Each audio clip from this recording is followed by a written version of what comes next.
Camp Rucker, Alabama, July 19, 1943. The summer heat pressed down like a heavy blanket as Corporal James Mitchell stood outside the post exchange, sweat beading on his forehead, watching something that would change how he understood his own country. Through the window, he could see German prisoners of war, still wearing their modified uniforms with the large POWs stenciled on the back, sitting comfortably at the counter inside the air-conditioned building, laughing as they ordered vanilla ice cream sodas. Mitchell had just been told he couldn't enter through the front door. Before we dive into this story, make sure to subscribe to the channel and tell me in the comments where you're watching from. It really helps support the channel. What Corporal Mitchell witnessed that day would spark a transformation that would eventually reshape the entire American military and challenge the very foundations of the nation he was fighting to defend.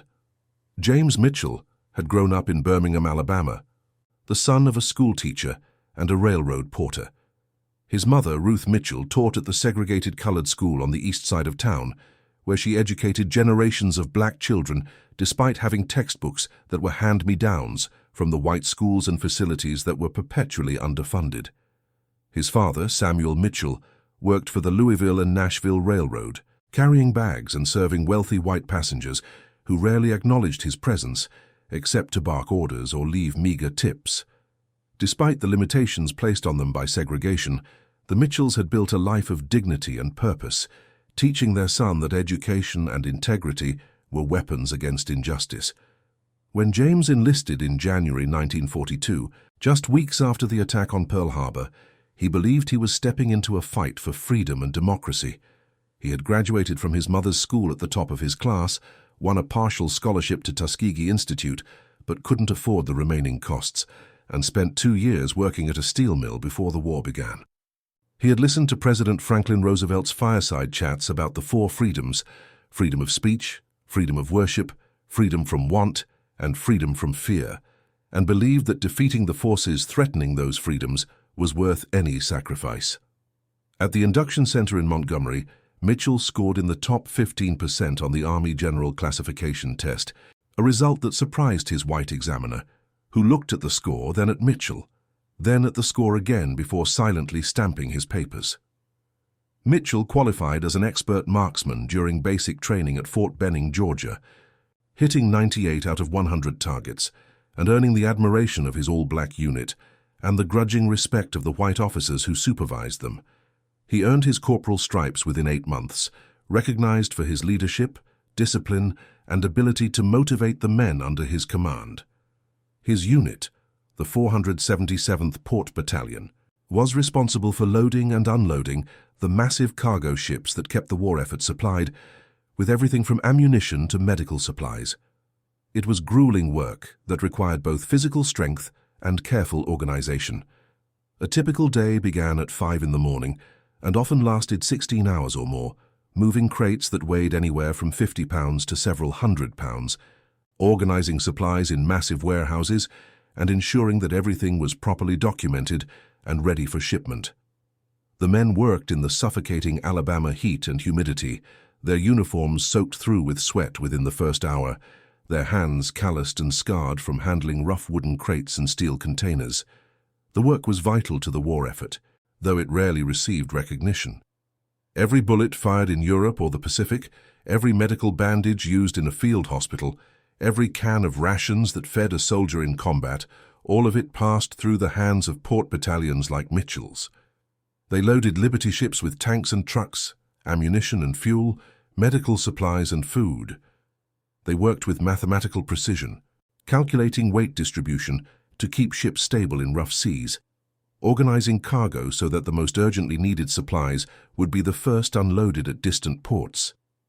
They worked under the constant pressure of deadlines and quotas, knowing that delays could cost lives on the front lines. On that particular July afternoon, Mitchell had been given a rare 3-hour pass after completing a grueling stretch of 36 hours with only brief rest breaks. His unit had been loading the SS Frederick Douglass, one of the Liberty ships named after prominent black Americans, though Mitchell found it grimly ironic that a ship named for a man who had fought against slavery was being loaded by soldiers who couldn't eat at the same lunch counters as white Americans. The ship had been packed with over 10,000 tons of cargo, artillery shells, rifle ammunition, field rations, tents, medical supplies, spare parts for vehicles, and countless other items needed to sustain the Allied forces in North Africa and Italy. Mitchell and Private First Class Robert Washington, a fellow soldier from Detroit who had worked as a machinist before the war, had walked the 2 miles from their segregated barracks to the main post, hoping to get a cold drink and maybe a sandwich. The walk itself was a reminder of their status. They had to stay on designated paths, couldn't cut through certain areas reserved for white personnel, and had to step off the sidewalk if white officers approached from the opposite direction. These were unwritten rules, enforced not by regulations but by tradition, and the threat of punishment for those who violated them. Washington had been talking about his fiancée, Sarah, showing Mitchell the letters she sent twice a week. Sarah worked at the Willow Run bomber plant outside Detroit, one of thousands of black women who had migrated north for factory jobs that paid better than domestic service or field work. Her letters, written on perfume-scented stationery in careful cursive, were filled with news from home, the neighborhood, church events, mutual friends who had also joined the military, and dreams about their future together. They planned to marry when Robert returned home, to buy a house in one of the new developments being built for returning veterans, to start a family and build the kind of life that the war's rhetoric promised to all Americans. When they reached the post exchange, a substantial brick building with large windows and a covered porch, they saw the familiar bustle of military life. Soldiers in crisp uniforms came and went, some carrying packages, others just seeking relief from the heat in the air-conditioned interior. A white military police officer, Sergeant Donald Crawford from rural Georgia, stood near the entrance. Crawford was 24 years old, had been in the Army for 3 years, and wore his authority like armor. He had grown up on a cotton farm where his family had employed black sharecroppers, and his understanding of race relations had been formed in that context of clear hierarchy and unquestioned separation. "You boys need to go around back," Crawford said as Mitchell and Washington approached, not looking directly at them but rather over their heads, as if making eye contact would somehow diminish his authority. "Colored entrance is on the south side." Mitchell felt Washington tense beside him. They had been through this before, at other buildings, in other towns, but it never became easier to accept. "Sergeant, we just want to get something cold to drink," Mitchell said, keeping his voice level and respectful in the way his father had taught him. "We've been loading ships since 0500 hours, and we just want a few minutes in the air conditioning." "Don't matter what you've been doing," Crawford replied, his hand resting casually on his belt near the nightstick he carried. "Rules are rules. Colored soldiers use the colored entrance. Now don't make me tell you again." That's when Mitchell looked through the window and saw them, 6 German prisoners of war, captured in North Africa during the final collapse of Axis forces in Tunisia just months earlier, sitting at the main counter inside the cool, comfortable interior. They wore denim work uniforms, with PW painted in large white letters across the backs, a designation that seemed almost laughable given their current comfort and privileges. One of them, a young man who couldn't have been more than 20 years old with blonde hair and a sunburned nose, was laughing at something another prisoner had said. His companion, older and wearing glasses, was reading an American magazine while waiting for his order. The server, a middle-aged white woman named Dorothy Henderson, who had worked at the exchange for 5 years, was smiling as she prepared their orders. Mitchell watched as she placed tall glasses of ice cream sodas in front of them, the kind with vanilla ice cream and chocolate syrup that cost 15 cents, the same price as 2 loaves of bread or a pound of coffee. She chatted with the prisoners in friendly tones, asking if they wanted extra syrup, if everything was to their liking. One of the prisoners said something in heavily accented English, and she laughed warmly at whatever joke he had attempted. Mitchell stood there, his army uniform soaked with sweat, his hands still sore from handling cargo all night and morning, his feet aching from standing on concrete for hours, and watched enemy soldiers, men who had been trying to eliminate American forces just months ago, enjoying privileges he was denied. The absurdity of it hit him like a physical blow. These men had worn the uniform of a regime that had started a war that was killing millions, that had invaded peaceful nations, that represented everything America claimed to oppose. And yet here they sat, comfortable and welcomed, while he was told to go around back. "Sergeant," Washington said, his voice quiet but strained with barely controlled emotion. "Those men right there are enemy prisoners. They were trying to end American soldiers just a few months ago. Some of them might have succeeded, and they can sit at that counter, comfortable and cool, ordering ice cream, but we can't. We're American soldiers. We're on the same side. We're fighting the same war. And we have to go around back." Crawford followed Washington's gaze through the window. For a moment, something flickered across his face, discomfort, maybe even shame, perhaps a brief recognition of the absurdity of the situation, but it vanished quickly, replaced by the hard certainty of someone who has never seriously questioned the world he inherited. "That's different," he said, his voice flat and final. "They're white. Now move along before I write you up for insubordination and you spend your pass in the stockade instead of getting your drink." Mitchell put a hand on Washington's arm, feeling the trembling tension in his friend's muscles, the rage and hurt and frustration that was threatening to boil over. Mitchell understood that Washington wasn't just angry about being denied ice cream. He was angry about every indignity, every insult, every moment of degradation that had accumulated over years of living in a segregated society. He was angry that his fiancée Sarah couldn't try on dresses in Detroit department stores, that his father had been beaten by police for not moving fast enough off a sidewalk, that his mother had cleaned white people's houses for wages that barely kept the family fed, all while being expected to be grateful for the opportunity. "Come on, Rob," Mitchell said quietly, his own anger carefully controlled and channeled into something he could manage. "Let's just go around back. It's not worth getting thrown in the stockade. That won't change anything." They walked around to the south side of the building, where a small window had been cut into the wall at some point, probably years ago when the policy of segregated service had been established. There was no air conditioning here, no counter, no seats, no shelter from the sun. You placed your order through the window, standing in a dirt lot where army trucks had worn deep ruts, and ate standing up, exposed to the elements. A hand-painted sign read, "Colored Service," in faded letters. When they finally got their Coca-Colas, warm because the ice was reserved for inside customers, served in bottles that had been sitting in the unrefrigerated storage area, Washington didn't say anything at first. He just stared at his bottle, then at the ground, then at the sky, as if searching for answers in the clouds. Mitchell could see his friend's jaw clenching and unclenching, could see the way his hands gripped the bottle so tightly that his knuckles went pale. "My father told me it would be like this," Washington finally said, his voice heavy with disappointment and resignation. "He fought in France during the Great War in the 369th Infantry Regiment, came back with a Croix de Guerre from the French government for valor in combat, told me that he'd been treated better by the French, who didn't even speak English, than by his own countrymen in uniform. The French let him eat in their restaurants, drink in their cafes, even dance with French women at celebrations.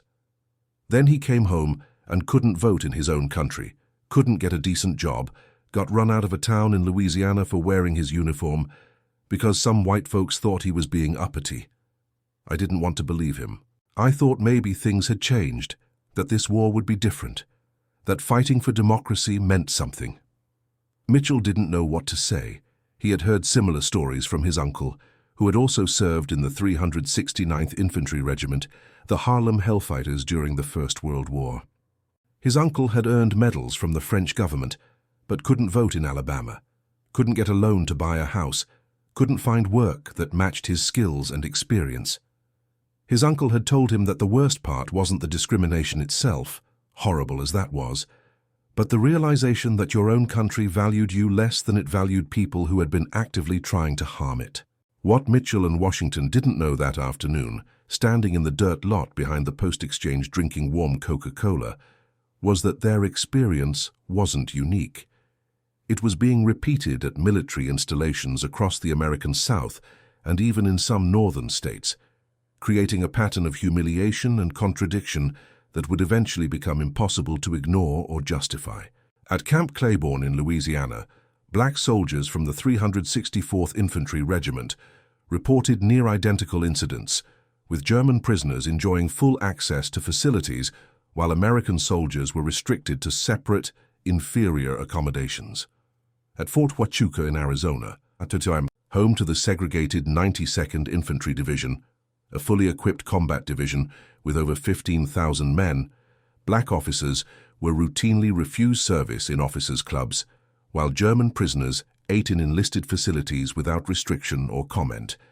At Camp McCain in Mississippi, German prisoners were allowed to attend movies in the base theater, sitting wherever they wanted in the cool, comfortable interior, while black soldiers had to wait for segregated showings in a different building with inferior projection equipment and less comfortable seating. At Camp Shelby, also in Mississippi, prisoners had access to libraries, recreation facilities, and canteens that were off-limits to black American soldiers stationed at the same base. The contradictions were everywhere, visible to anyone willing to see them, creating a cognitive dissonance that affected both black soldiers and the German prisoners who benefited from these bizarre arrangements. The German prisoners themselves often noticed this strange hierarchy, and their reactions varied widely. Lieutenant Friedrich Weber, a captured officer who had been an attorney in Munich before the war, kept a detailed diary of his captivity at Camp Shelby. Weber was 32 years old, educated at the University of Heidelberg, and before being drafted had practiced law specializing in commercial contracts and property disputes. He had never been particularly political, had joined the legal branch of the military administration to avoid combat duty, was captured during the chaotic collapse of German forces in Tunisia when his headquarters was overrun, and now found himself in a prisoner of war camp in Mississippi, living under conditions governed by the Geneva Convention. In an entry dated August 12, 1943, Weber wrote at length about the social structure he observed at Camp Shelby. The camp held approximately 3,000 German prisoners, most of them from units that had fought in North Africa under the command of General Erwin Rommel, along with several hundred Italian prisoners housed in a separate compound. Weber noted that he and his fellow prisoners received better treatment and more privileges than the black American soldiers who guarded them, a situation he found both perplexing and deeply troubling. He wrote that it seemed to contradict everything the Americans claimed to be fighting for: freedom, equality, democracy, human dignity. Weber observed that the prisoners worked on various labor details, picking cotton on local farms, cutting timber in the piney woods of Mississippi, working in canning factories that processed vegetables and fruits, for which they were paid 80 cents per day in canteen coupons. This was less than American soldiers earned, but it was still more than many black Americans could earn in the civilian economy of the segregated South. The prisoners could use these coupons to buy cigarettes, candy, toiletries, writing paper, and other items at the camp store, which was well stocked and efficiently run. The prisoners received the same rations as American soldiers, adequate food with reasonable variety, including meat several times a week, fresh bread, vegetables, and occasional treats like ice cream or cake. They played soccer in the recreation yard on goals they had built themselves, had access to a library stocked with books in German and English, and German-language newspapers imported from neutral countries like Switzerland, and could attend classes taught by fellow prisoners who had been teachers, professors, or skilled craftsmen before the war. Some prisoners studied English, others took courses in mathematics or literature. A few learned trades like carpentry or mechanics that they hoped would be useful when they eventually returned home to a Germany that would need rebuilding. Weber became friendly with one of his guards, Sergeant Thomas Anderson, a black soldier from Philadelphia who had studied chemistry at Howard University before the war interrupted his education. Anderson was 26 years old, the son of a postal worker and a nurse, both of whom had emphasized the importance of education as a path to advancement. He had earned a partial scholarship to Howard, one of the premier black universities in America, and had been studying to become a pharmacist when he was drafted in early 1942. Anderson spoke some German from high school classes, enough to hold simple conversations, and he was curious about Weber's background and experiences. During the long, hot nights of guard duty, when Anderson walked the perimeter of the prison compound with his rifle, and Weber sat reading or writing by the dim light that filtered through the barracks windows, they would sometimes talk through the fence that separated them. These conversations, initially brief and superficial, gradually deepened into genuine exchanges about their lives, their hopes, their understanding of the war and what it meant. Anderson told Weber about Howard University, about the vibrant intellectual community of black scholars and students, about professors who had earned doctorates from prestigious universities, but couldn't teach at white institutions because of their race. One evening in September, Anderson mentioned that he was going home on leave the following week to see his family and to meet his new baby daughter, whom he had never seen except in photographs his wife sent. The baby had been born in June, and Anderson had received a telegram with the news while his unit was in the middle of a week-long training exercise. His wife, Clara, worked as a nurse at the Black Hospital in Philadelphia, and they had married just before he was deployed, knowing that the war would separate them for an unknown period, but determined to build a life together despite the uncertainties. Anderson was excited about the leave, eagerly anticipating holding his daughter for the first time, seeing his wife after so many months, spending time with his parents and siblings, but he was also anxious, and Weber could hear the concern in his voice. "I'll have to be careful," Anderson explained, standing near the fence in the darkness, his rifle slung over his shoulder. "Even in uniform, even with my military identification and my orders, I could run into serious trouble. There are towns I'll pass through where I can't stop, restaurants where I can't eat, hotels where I can't sleep. If the train breaks down or if there's a delay and I have to spend the night somewhere between here and Philadelphia, I'll have to find a black family willing to take me in, or sleep in the colored waiting room at the train station, or just stay awake all night to avoid trouble." Weber was silent for a long moment, trying to process what he was hearing. Then he said something that Anderson would remember for the rest of his life, would repeat to his daughter when she was old enough to understand, would include in his own memoir written decades later. "Sergeant Anderson, I want you to understand something, and I mean this with complete seriousness. I am your enemy. Your country and mine are at war. I was trained to oppose everything America represents, to fight against your military, to resist your forces. I wore a uniform that represented a regime you are trying to defeat. But I am treated with more dignity, more respect, more basic human consideration as your prisoner than you are treated as a soldier in your own army. This does not make sense to me. How do you live with this? How do you maintain your loyalty to a country that treats you this way?" Anderson didn't have an answer that night. He stood there in the darkness, listening to the sounds of the Mississippi night, crickets and frogs, the distant rumble of a truck on the highway, voices from other barracks, and thought about Weber's question. How did he live with it? How did any of them? The answer, he realized, was complicated. You lived with it because you had no choice. You lived with it because your parents and grandparents had lived with worse and survived. You lived with it because you hoped, despite everything, that things would get better. You lived with it because the alternative, giving up, giving in to despair, meant letting injustice win completely. But that conversation stayed with Anderson, gnawing at his understanding of justice and patriotism in ways that were both painful and clarifying. Weber had put into words something that Anderson had felt but never quite articulated, the fundamental absurdity of fighting for freedom while being denied it, of defending democracy while being excluded from its benefits, of risking your life for a country that wouldn't let you vote, eat at lunch counters or sleep in hotels. The interactions between German prisoners and black soldiers created countless similar moments of recognition and dissonance across the American South. At Camp Como in Mississippi, prisoners worked alongside black soldiers at a quartermaster depot, loading and organizing supplies destined for forces fighting in Europe and the Pacific. The work was identical. Both groups moved the same crates, filled the same trucks, worked the same hours, but the treatment was vastly different.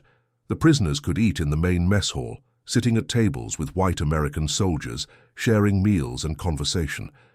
The black soldiers who worked beside them, doing identical labor, could not. They had to eat in a separate facility, always segregated, always separate, always unequal. At Camp Forest in Tennessee, German prisoners attended USO shows with white soldiers, watching performances by famous entertainers who traveled from base to boost morale. The prisoners sat in the same auditorium, laughed at the same jokes, enjoyed the same music and dancing, while black troops had to organize separate entertainment, usually of lesser quality with less famous performers, in their segregated section of the base. The absurdity was obvious to anyone willing to see it, but the weight of tradition and prejudice made change seem impossible to those in authority. These contradictions didn't go unnoticed by Black Americans outside the military either. The black press, particularly newspapers like the Pittsburgh Courier, the Chicago Defender, and the Baltimore Afro-American, began running stories about these incidents almost as soon as they started receiving letters from soldiers describing their experiences. These newspapers, which had circulations in the hundreds of thousands and were read by millions, saw the propaganda value of highlighting these contradictions. They printed soldiers' letters, often anonymously, to protect the writers from retaliation. They sent reporters to military bases to interview soldiers. They published photographs of German prisoners enjoying privileges denied to Black Americans in uniform. The Pittsburgh Courier, under the leadership of editor Robert Vann, launched what it called the Double V campaign in early 1942, Victory Abroad Against Fascism and Victory at Home Against Racism. The campaign's symbol was two V's side by side, representing the dual struggle that Black Americans faced. Victory over totalitarian regimes overseas was important, the newspaper argued, but it would ring hollow if Black Americans returned home to the same oppression and discrimination they had left. Real victory required defeating injustice both on foreign battlefields and on American streets.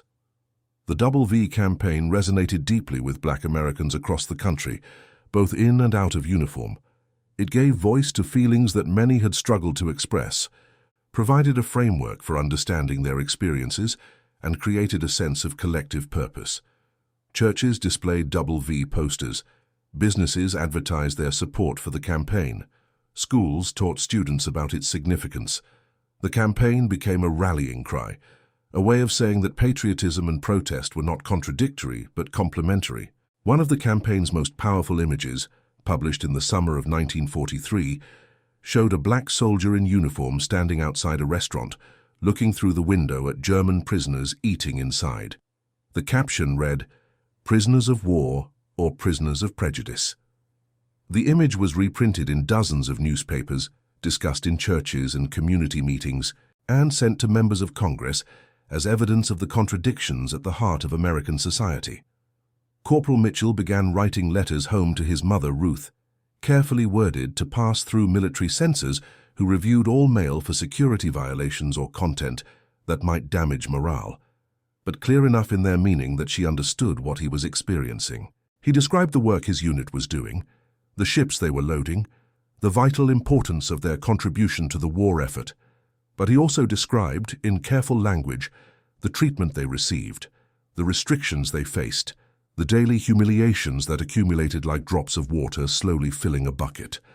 Ruth Mitchell was a respected figure in Birmingham's black community, active in the local chapter of the NAACP, and known for her work organizing voter registration drives despite the obstacles and dangers involved. She shared her son's letters with other members of the chapter, reading them aloud at meetings where people listened with anger and recognition.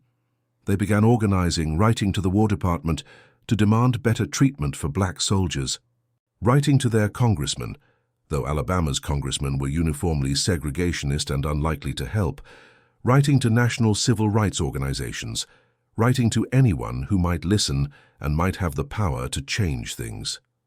The situation reached a critical point in the spring of 1944 when a black military police officer, Second Lieutenant Jackie Robinson, who would later break baseball's color barrier and become one of the most famous athletes in American history, was court-martialed at Fort Hood, Texas, for refusing to move to the back of a segregated military bus. Robinson, an exceptional athlete who had lettered in 4 sports at UCLA and had been one of the most celebrated college players of his era, had been recommended for officer candidate school based on his leadership abilities and had excelled in training, graduating as a second lieutenant in January 1943. On the evening of July 6, 1944, Robinson boarded a military bus at Fort Hood wearing his officer's uniform. He sat near the middle of the bus, next to the wife of a fellow black officer. The bus driver, a civilian contractor who enforced the same segregation policies that governed civilian buses in Texas, ordered Robinson to move to the back. Robinson, aware of a recent military directive that prohibited racial discrimination on military bases, refused. The bus driver became increasingly aggressive, and the situation escalated when military police were called. Robinson was arrested, charged with insubordination, disturbing the peace, and conduct unbecoming an officer.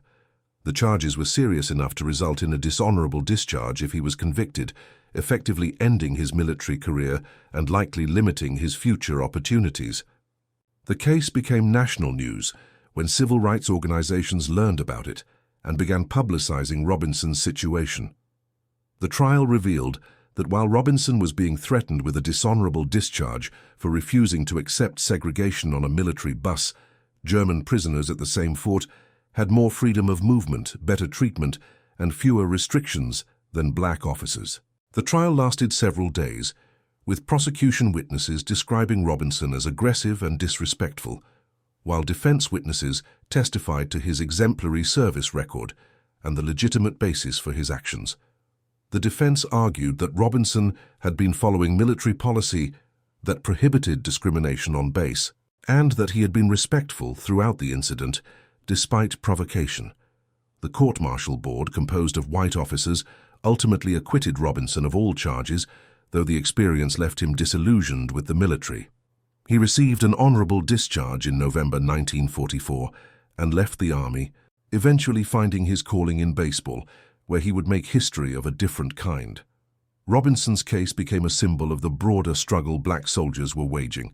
It showed that even exceptional achievement, athletic prowess, leadership ability, educational credentials, offered limited protection against discrimination. It revealed the contradictions at the heart of the military's segregation policies, and it demonstrated that resistance to injustice, even when risky and potentially career-ending, could sometimes succeed. Secretary of War Henry Stimson, a 76-year-old lawyer from New York, who had served in government for decades, including as Secretary of War under President William Howard Taft and Secretary of State under Herbert Hoover, found himself facing a crisis he had not anticipated. Stimson was a product of his generation and class, educated at Phillips Academy, Yale, and Harvard Law School, accustomed to the social hierarchies of early 20th century America. He had initially opposed integration of the military, believing that it would create discipline problems and reduce military effectiveness, a view shared by many senior military leaders.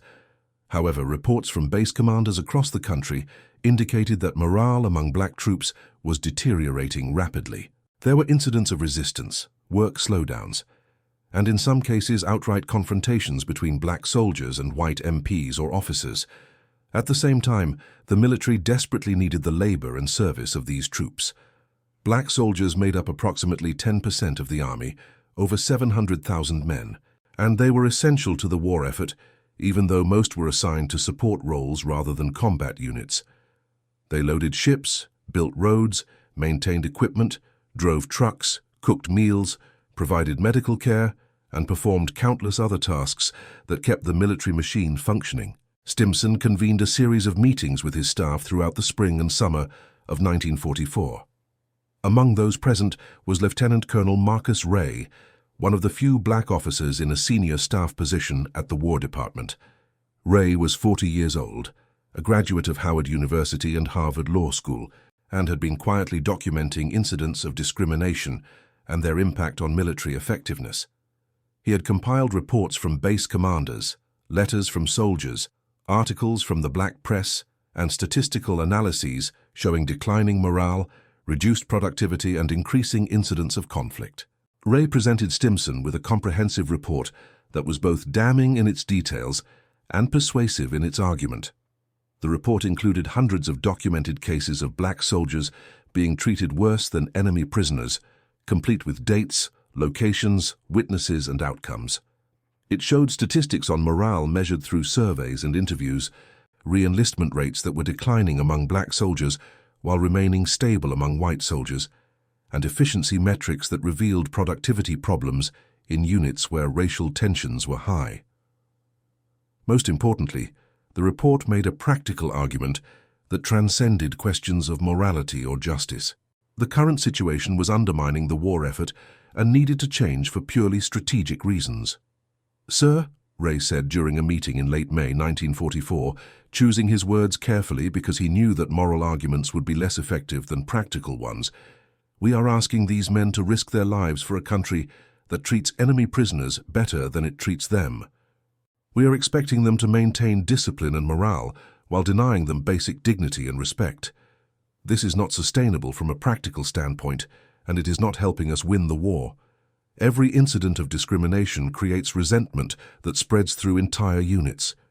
Every act of injustice becomes a story that soldiers tell each other, that they write about in letters home. That undermines their commitment to the mission. Stimson, who prided himself on his pragmatism and his focus on winning the war, began to see the issue in strategic terms rather than simply moral ones. He didn't suddenly become an advocate for racial justice. His personal views remained largely unchanged, but he recognized that the current policies were counterproductive and needed to be modified. He ordered a series of policy changes, issued as directives to base commanders across the country. The directive stated that German prisoners were not to receive privileges that were denied to American soldiers, regardless of race. Segregated facilities would remain for the time being. The military would not fully integrate until President Harry Truman ordered it in 1948 with Executive Order 9981. But the most glaring disparities were to be addressed immediately. The changes were gradual and uneven in their implementation. Some base commanders, particularly those in northern states, or those who personally objected to the previous policies, implemented the new directives immediately and thoroughly. Others, especially in the Deep South, where segregation was deeply entrenched in every aspect of society, resisted or found ways to circumvent the new policies, while technically complying with them. Some simply ignored the directives, betting that enforcement would be inconsistent or non-existent. But something fundamental had shifted. The conversation had changed. The military had acknowledged, even if grudgingly and incompletely, that the previous situation was untenable. Back at Camp Rucker, Corporal Mitchell noticed the difference in August 1944, about 2 months after the new policies had been issued from Washington. The post exchange was still segregated, with separate entrances and separate seating areas, but now the colored entrance had been substantially upgraded. There was air conditioning installed, proper seating with tables and chairs instead of standing in the dirt lot, and the same menu options available inside the main facility. The service was supposed to be equal, though in practice it often wasn't quite. The air conditioning sometimes didn't work as well, the wait times were sometimes longer, the servers were sometimes less friendly. But it was a substantial improvement from standing outside in the heat, drinking warm soda. More significantly, the German prisoners were no longer allowed to use facilities that were denied to any American soldiers, regardless of race. Mitchell watched one afternoon as a group of 6 prisoners approached the main entrance of the post exchange, probably planning to enjoy the same privileges they had become accustomed to over the previous year. Sergeant Crawford, the same MP who had turned Mitchell and Washington away 2 months earlier, stopped the prisoners at the door. One of the prisoners, a young man Mitchell recognized from seeing him through the window that day in July, looked confused and asked in broken English why they couldn't enter. Crawford, seeming uncomfortable with the new policy but bound to enforce it, explained, "Orders from the War Department. American soldiers come first, regardless of color. You're prisoners of war. You need to use the facilities designated for prisoners." The prisoner started to argue, gesturing at the building and saying something about how they had always been allowed inside before. But an older German officer, Mitchell thought it might be Lieutenant Weber, based on descriptions he had heard from other soldiers, put a hand on the young man's shoulder and said something in German that made him quiet down. As they walked away toward the prisoner facility on the far side of the base, Mitchell heard Weber say in accented but clear English, seemingly to no one in particular, but loud enough to be heard by those nearby, "Perhaps they are finally beginning to understand their own principles." Mitchell found himself thinking about that comment for days afterward, turning it over in his mind during the long hours of loading ships and the quiet evenings in the barracks. Were they understanding their own principles? Or were they just managing a practical problem, addressing a source of poor morale and reduced efficiency? He wasn't entirely sure it mattered. Change was change, whatever motivated it. If the military was treating black soldiers better not out of a commitment to equality, but out of a desire to win the war more effectively, did that make the improvement less valuable? He didn't think so. Progress was progress, even when it came for the wrong reasons or incomplete and inadequate. Private Washington, Mitchell's friend from Detroit, had a different perspective shaped by his own experiences and expectations. "It's not enough, Jim," he said one night as they sat outside their barracks, looking at the stars and talking about what the changes meant. "Having the same rights as enemy prisoners isn't victory. It's still an insult when you think about it. The real victory will be when we have the same rights as any American soldier, period. No separate facilities, no different treatment, just equal recognition of our service and sacrifice." "I know you're right," Mitchell agreed, swatting at a mosquito that had landed on his arm. "But maybe this is how it starts. Maybe you can't jump straight from where we were to complete justice. Maybe you have to take these small steps, each one exposing how ridiculous the previous situation was, each one making the remaining disparities harder to justify. Today, we're treated as well as prisoners. Tomorrow, maybe we're treated as well as any soldier. The day after that, maybe we're treated as well as any American citizen." Washington pulled out Sarah's latest letter, the paper soft from being read and reread, and showed Mitchell a passage where she described protests in Detroit. Black workers at the Packard plant had walked off the job demanding equal pay and equal opportunities for advancement. White workers had held a counter-protest, arguing that giving black workers equal treatment would somehow diminish white workers. The whole plant had shut down for 3 days, costing the war effort thousands of urgently needed aircraft engines, until management agreed to some of the black workers' demands. "She says things are changing at home while we're here," Washington said, his voice mixing pride and frustration. "People aren't accepting the old ways anymore. The war is forcing everyone to confront these contradictions. We went off to fight fascism over there, and maybe we're defeating it over here too, piece by piece, strike by strike, protest by protest." The story of German prisoners receiving better treatment than black American soldiers became a catalyst for change that extended far beyond the military and lasted far longer than the war itself. When black veterans returned home after the war ended in 1945, they brought with them a new sense of their own worth and dignity, a refusal to accept second-class citizenship, and skills and confidence gained through military service. Many became active in the civil rights movement that would transform America in the following decades, bringing organizational abilities, leadership experience, and a willingness to confront injustice that they had developed during their years in uniform. Sergeant Thomas Anderson, the guard who had spoken with Lieutenant Weber through the fence at Camp Shelby, returned to Philadelphia after the war and used the GI Bill to finish his chemistry degree at Howard University. The bill, officially called the Servicemen's Readjustment Act of 1944, provided education benefits, low-cost mortgages, and other support to returning veterans. While the bill's benefits were often administered in discriminatory ways, black veterans were frequently denied mortgages in desirable neighborhoods, steered toward black colleges even when qualified for other institutions, and given less generous assistance than white veterans. Anderson was determined to take advantage of whatever opportunities were available. He graduated in 1948 and became a teacher at a newly integrated high school in Philadelphia, one of the first schools in the city to serve both black and white students. Later, he became principal of the school, a position he held for 22 years, during which time he mentored thousands of students and became a respected figure in Philadelphia's education community. He often told his students about the German prisoner, who had pointed out the absurdity of American racism, using the story to illustrate how outsiders sometimes see things more clearly than those who have grown up accepting certain realities as natural or inevitable. Sometimes, and Anderson would say during assemblies or in classroom discussions about civil rights and American history, it takes an outsider to show you the contradictions you've learned to live with. That German officer had been my enemy, had fought against everything America supposedly stood for, but he could see clearly what many Americans refused to acknowledge, that our treatment of black citizens contradicted our stated values. And once you see those contradictions, really see them and understand them, you can't unsee them. You can't go back to pretending everything is fine. You have to work to change it.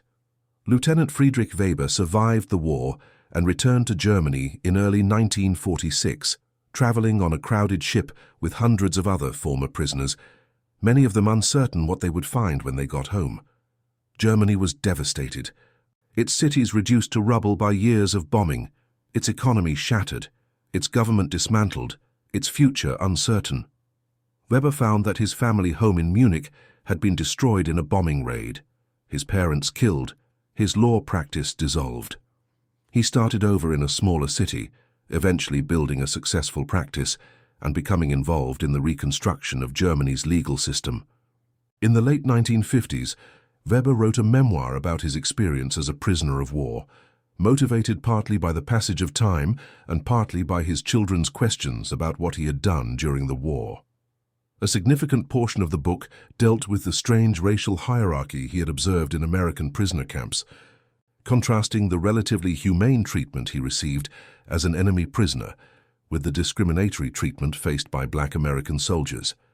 He wrote about his conversations with Sergeant Anderson, about watching black soldiers being denied access to facilities he was allowed to use, about the fundamental contradiction between America's stated ideals and its actual practices.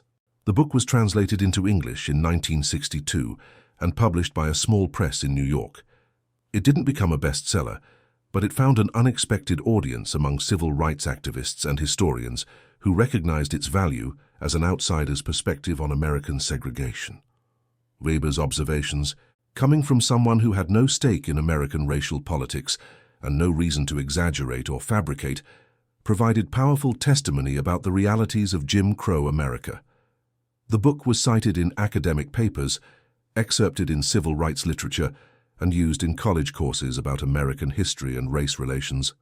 Corporal James Mitchell remained in the Army after the war, making it his career in part because the military, despite its flaws and ongoing problems with discrimination, offered more opportunities than civilian life in Alabama.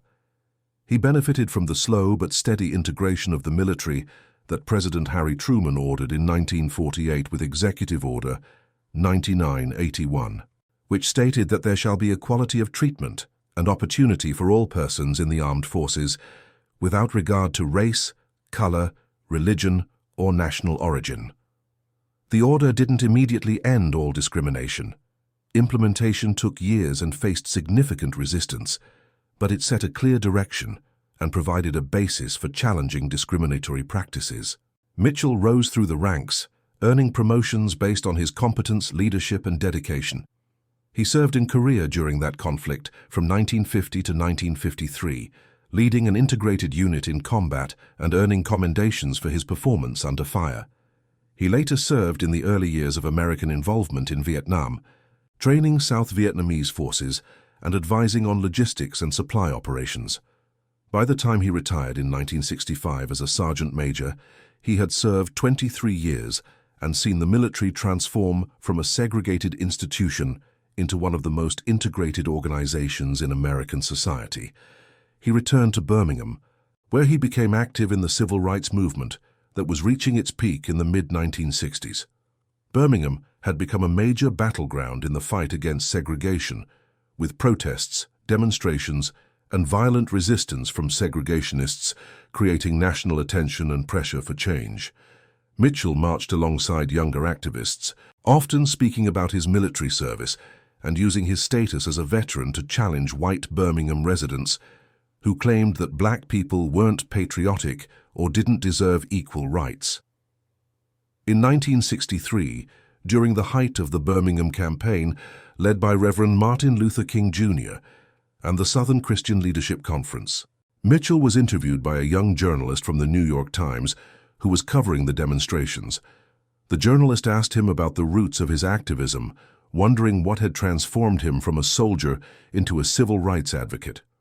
Mitchell told the story of standing outside the Post Exchange in 1943, watching German prisoners eat ice cream he couldn't order, experiencing the fundamental absurdity of risking his life for a country that treated him as inferior to enemy prisoners.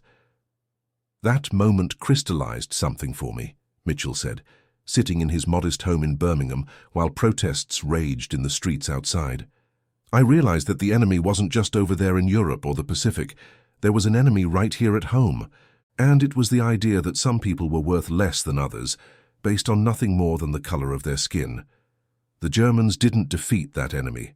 We did, slowly, over decades, by refusing to accept it anymore, by insisting on our dignity and our rights, by fighting battles in courts and in streets and in our daily lives.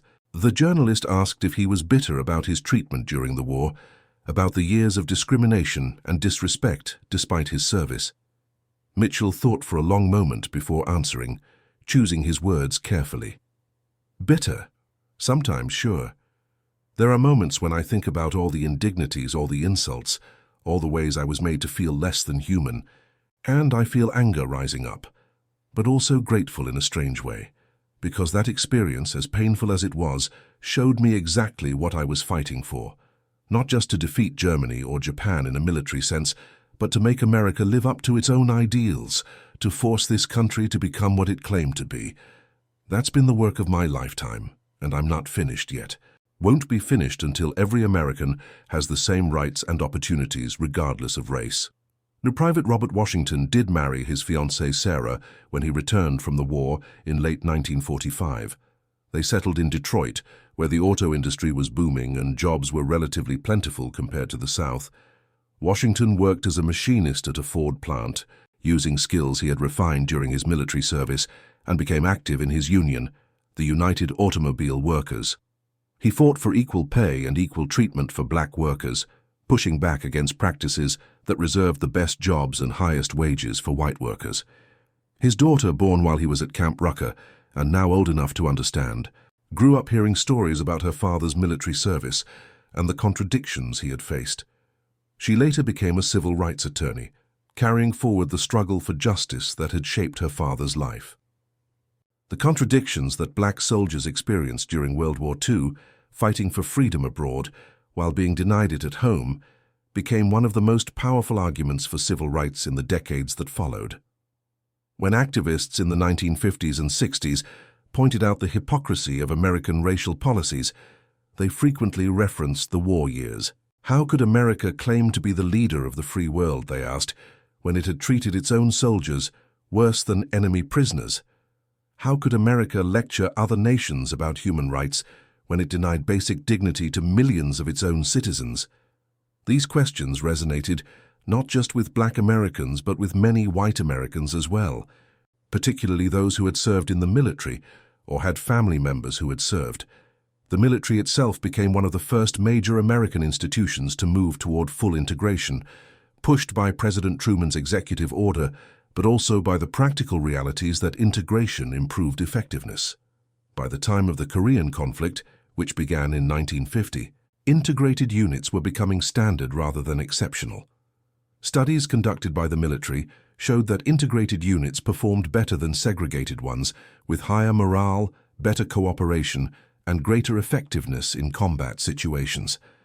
Soldiers who served in integrated units reported that they trusted and respected their fellow soldiers regardless of race, that shared hardship and shared purpose overcame prejudice, that focusing on the mission rather than skin color made everyone better. The military's experience with integration later became a model and an argument for integration in other American institutions. If the military could successfully integrate, if soldiers could work together, fight together, trust each other with their lives regardless of race, then surely schools could integrate, workplaces could integrate, neighborhoods could integrate. The military's example didn't end all resistance to integration in civilian society, but it provided proof that integration could work and that dire predictions about chaos and conflict were unfounded. The story of German prisoners and black soldiers also revealed something fundamental about the nature of prejudice and privilege.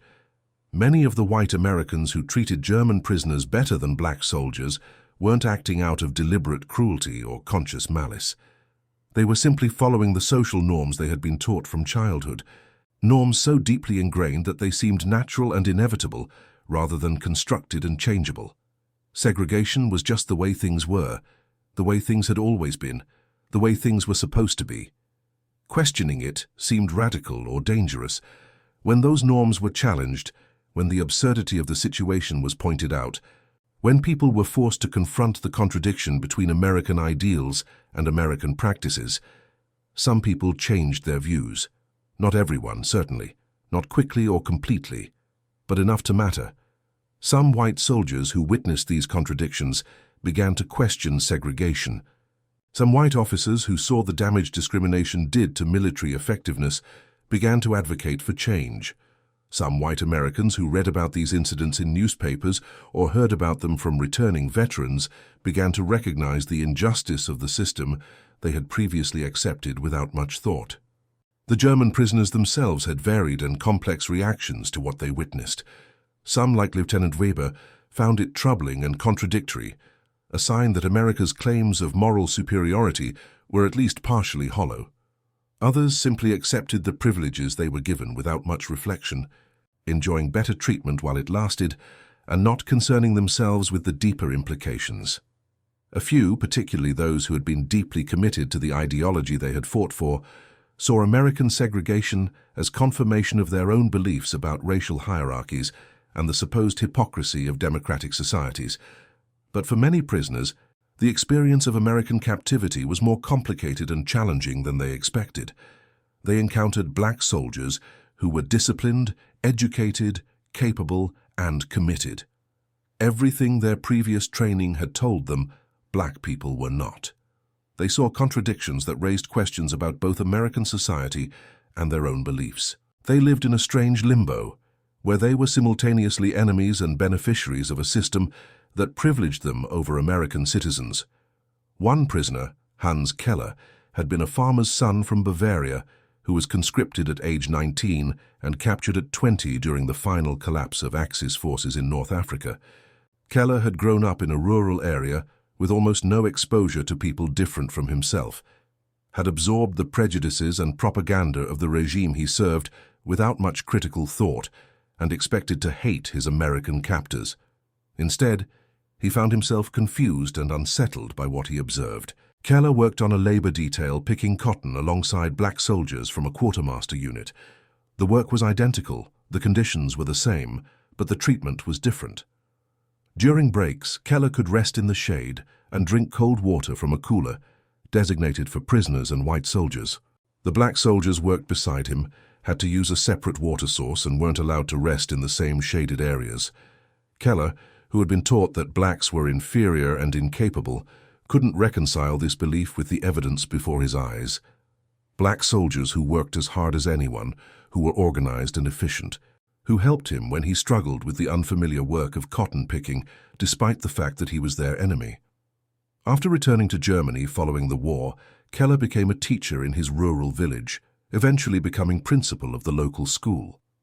He made a point of teaching his students about the complexity of American society, its ideals of equality and democracy alongside its practices of discrimination and segregation, its capacity for both greatness and injustice, its slow and difficult journey toward living up to its own stated principles.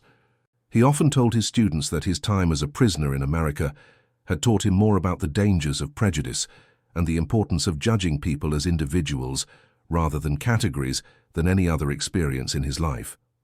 The post exchanges and other facilities where these incidents occurred became symbols of a larger struggle in American society. They represented spaces where contradictions were most visible, where the gap between stated values and actual practices couldn't be ignored or rationalized away. The fact that these were military facilities made the contradictions even more stark and indefensible. This was the institution responsible for defending American values of freedom and democracy, and it was violating those values in the most basic and visible ways. The changes that began during the war, modest and incomplete as they were, accelerated in the years that followed.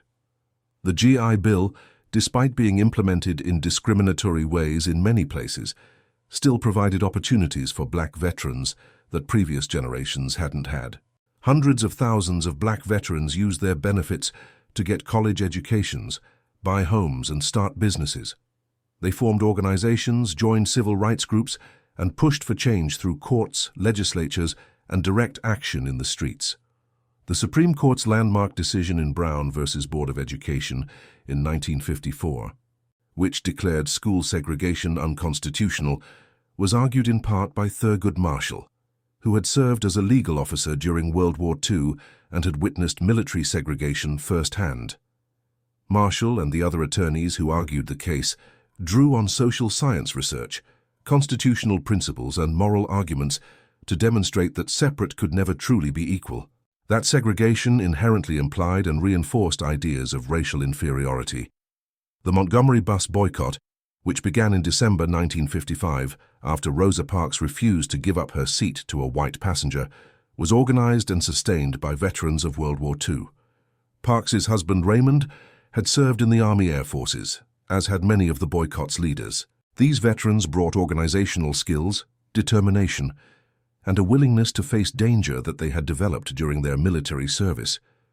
They had risked their lives to defend American ideals abroad, and they were willing to risk arrest, economic hardship, and violence to claim those ideals at home.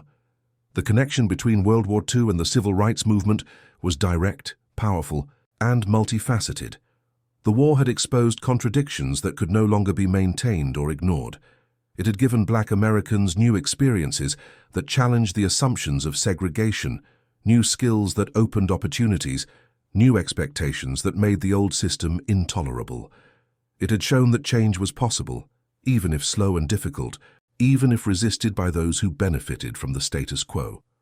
Corporal Mitchell, in his later years living in Birmingham and remaining active in civil rights work even as his health declined, often reflected on the ice cream incident and what it represented in the larger arc of American history.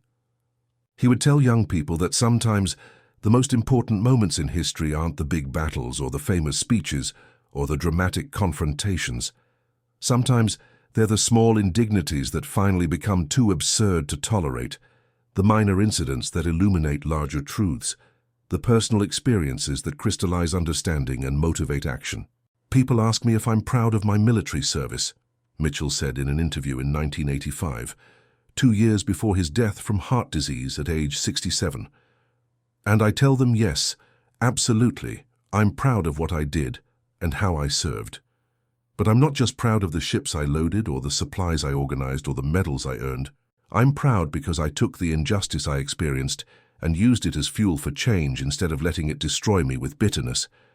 I'm proud because I lived long enough to see the military integrate, to see the Civil Rights Act pass, to see the Voting Rights Act become law, to see opportunities open up for my children and grandchildren that didn't exist for me. That's the real victory. Not just winning the war against fascism overseas, but winning the war for justice at home.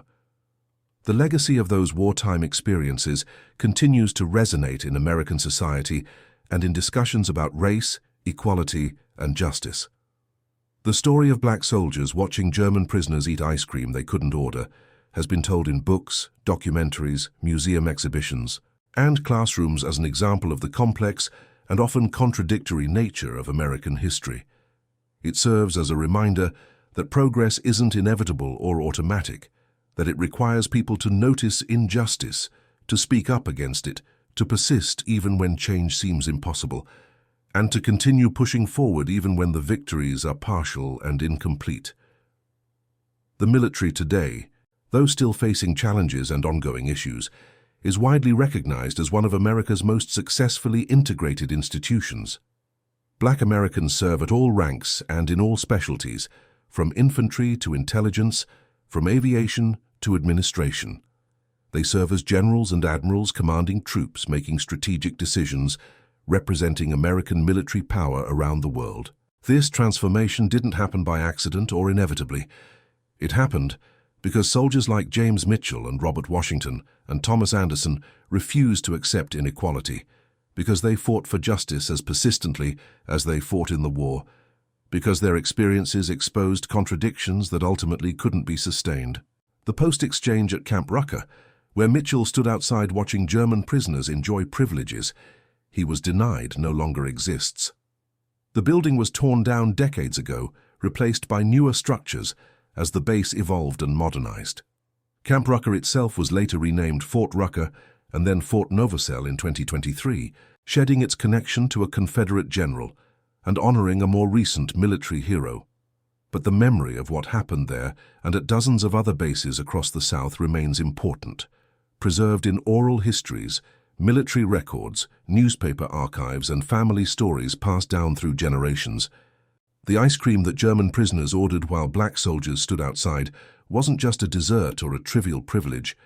It was a symbol of everything wrong with a segregated society, everything contradictory about fighting for freedom while denying it at home, everything hypocritical about claiming moral superiority while practicing discrimination. And the fact that this situation eventually changed, not quickly enough, not thoroughly enough, not permanently enough to prevent backsliding and new forms of discrimination, shows that awareness of injustice is the first essential step toward ending it. When Lieutenant Weber wrote in his diary about the strange contradictions he observed, when Sergeant Anderson had his late-night conversation through the prison camp fence, when Corporal Mitchell stood outside that post-exchange, watching and remembering and resolving to work for change, they were all participating in a process of recognition that would eventually lead to transformation. They were seeing what was invisible to many people who had grown up with segregation as the unquestioned background of daily life, the absolute absurdity and fundamental injustice of treating enemy prisoners better than loyal American soldiers based solely on the color of their skin. That recognition, that moment of seeing clearly through the fog of accepted practice and inherited prejudice, is where change begins.